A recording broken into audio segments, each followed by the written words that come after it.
Hello. If you're watching this, chances are you're in an unimaginable amount of pain. You've just had your world turned upside down by a betrayal you never saw coming, from the person you love and trust the most. I want to speak directly to a man who shared his story. He's 31. He's been with his wife for 9 years, married for 3. He loves her, but he recently discovered that while he was away for work, she had numerous intimate relationships with other men and women, even bringing them into their home. When he confronted her, she revealed something he never knew.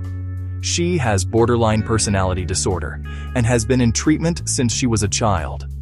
She explained that her actions were a symptom of her BPD, a desperate, impulsive way to control her world from collapsing in his absence.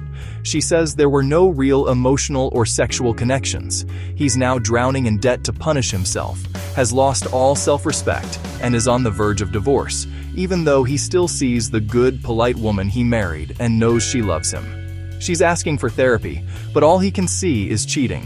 If this story resonates with you, even in part, I want you to take a deep breath. Let's talk about this.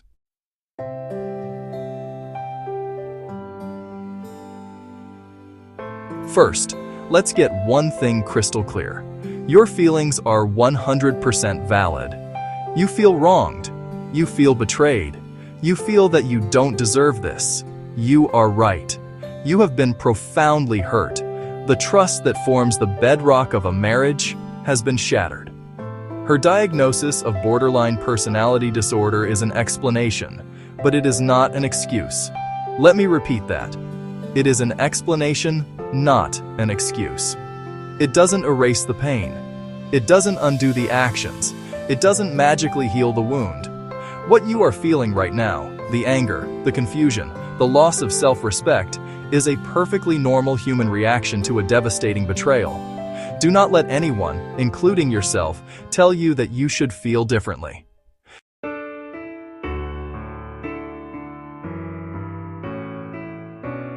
You said you're drowning yourself in debt as a form of self-flagellation because you don't respect yourself for staying. I need you to hear this. This was not your fault. You did not cause her disorder.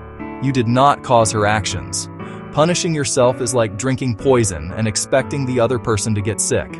The only person you are hurting with this debt is you. It is a symptom of your trauma. You feel out of control, so you're taking control of the one thing you can, your own suffering. Your self-respect isn't something she can take from you. It's something you're taking from yourself. The first step toward reclaiming it is to stop the self-punishment. Today, make a call to a financial advisor or a credit counselor. Take one small step to stop actively harming yourself. You deserve care, especially from yourself.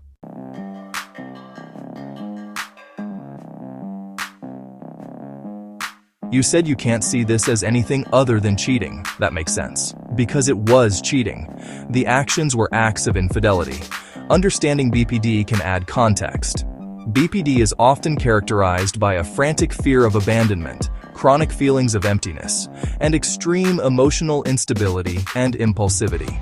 Her explanation that she was trying to control the collapse and that the connections weren't real, emotionally, might be entirely true from her perspective. For someone with unmanaged BPD, impulsive and risky behaviors can be a desperate attempt to feel something, to feel real, to fill a void, to regulate overwhelming emotions. But here is the crucial point. You do not live in her perspective. You live in yours. And in your reality, the sanctity of your marriage was violated. Both of these truths can exist at the same time. She may have been acting out of a deep-seated disorder and pain without malicious intent to hurt you. Her actions deeply and traumatically hurt you, shattering your trust and sense of security. Acknowledging the first truth doesn't invalidate the second.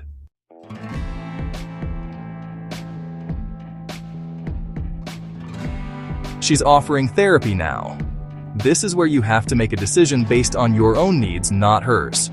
The core question you need to answer isn't, can this marriage be saved? The first question is, can I personally ever heal and trust her again? Here's my advice, broken down into steps. Step 1. Immediate individual therapy for you. Before you even consider couples counseling, you need your own therapist. You have experienced a massive trauma. You need a safe professional space to process your grief, anger, and shattered self-worth. This is non-negotiable. It's the oxygen mask you must put on yourself before you can do anything else. Step 2. Define what real accountability looks like. Her diagnosis is new information to you, but it's not new to her. For reconciliation to even be a remote possibility, she must move beyond explanations and into radical accountability.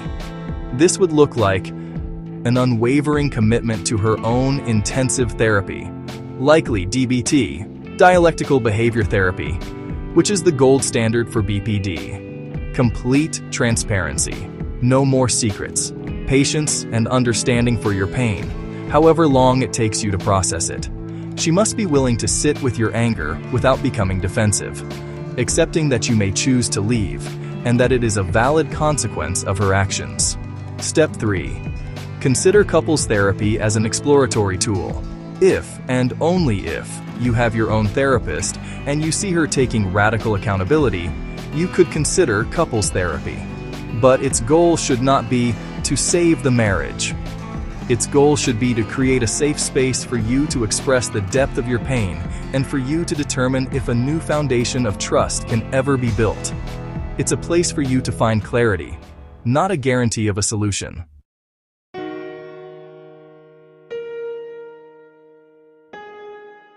Ultimately, you stand at a crossroads with two incredibly difficult paths. Neither is easy. Path A is reconciliation.